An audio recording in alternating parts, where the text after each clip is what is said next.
From Caroline is asking, good evening, I need advice on a development. The property was bought in 2020 and obviously directly from the developer, and from what I'm seeing, it's probably an off-plan purchase. They moved in then in December 2021. Prior, which is why I'm saying it feels like an off-plan thing, because if they bought 2020, December 21 taking occupation sounds about right. Prior to moving in, I made the agent and the transfer attorneys, told them that the property was incomplete.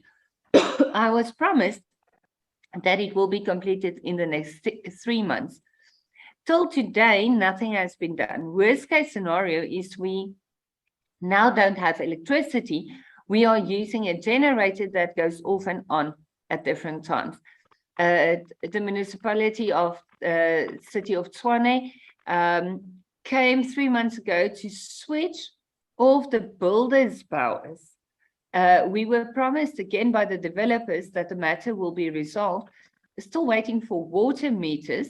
We're not even sure whose water we're using.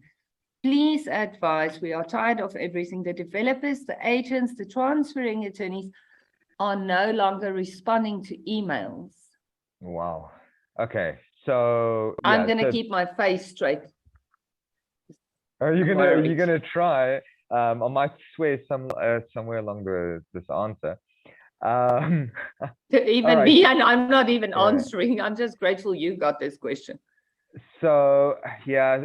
So look, the problem that we're experiencing, and I've noticed it happen quite a few times, is the credibility of the developer is crucial. So to anyone watching this, except obviously Caroline, which I'm really sorry for your experience, but anyone other than Caroline that's looking at buying to developments, be very careful. Credibility does play a huge role, which is why if you're buying off plan and you're actually getting funding from the bank, more often than not, the banks actually require the developers to have a certain amount of credibility before they're even willing to fund in a development involving that creditor. So just bear that in mind. So I'd love to know what happened here and why the bank seemed comfortable to finance you if the bank did finance you. I know that remember, the bank also carries a certain amount of security in the property, given that the mortgage bond is registered over the property. So your one partner with certainty here is going to be the bank.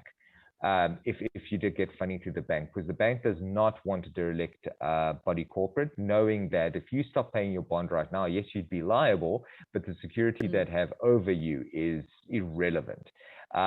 So I would, for starters, just for the sake of support and almost like a shared resources basis, go to the bank and let them also start pushing and prodding and figuring out what's going on, because they might know more about this developer than you do, right? That's just a practical piece of advice. Now, if you're all alone and you're trying to figure this out, there's two distinct different problems here. We're speaking about incomplete property. Now, that is a contract that you have and a mandate for construction. Very often you'd buy the property off plan. There'd be a construction contract. So you'd have a claim, not necessarily against property owner, even if it's the same, you'd have a claim against the people building the property and giving it to you to spec, right? So that is a contract that you need to enforce, and it seems very factual. So if it's simply a question of incomplete as opposed to defective, it's two different answers. A defective property means they completed it, they just didn't do a very good job in completing it. And then you could always go to the NHBRC, for example, to lay a complaint.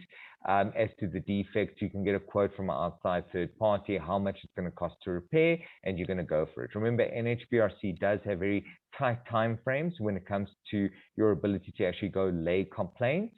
So if it's defects, go quickly, lay the complaint, and start running with it. If it's just purely incomplete, it means the contract wasn't completed, so you would have to unfortunately have a direct claim against the developer, and that would be a litigious matter of compelling him or getting somebody else to do it and then trying to claim it from him, right? Depending on the seriousness of the incompletion, like you don't have a roof that's big. If it's something small, you could probably have a little bit of time to play around with to demand and stuff like that. The fact that there's no electricity is more a process issue, right? So when a developer initiates a development, by the time they sell the first property, they have to register sectional title register with the deeds office, right? And from the date that they sell it, there is officially now a body corporate. So this body corporate, which is predominantly the developer, one would assume, depending on how many properties he's actually managed to transfer out, it appears to be derelict because there's no proper budget or plans or anything like that. So, the fact that you're not paying the municipality gives me an indication that there's a bunch of stuff you're not actually doing that you need to be doing. So the non-electricity is actually a godsend to you in the sense that at least now you have noticed that there are issues. Because if you had electricity, but there was no maintenance, maintenance reserve or anything like that, you could actually land up getting to a point where you're in trouble because now you've got no money put away. How to sort that out? I would need to know how many people in the body corporate own properties there, where there's a way to do a body corporate turnaround, to have a conversation with the municipality quickly and go, listen, we as the body corporate actually have a quorum.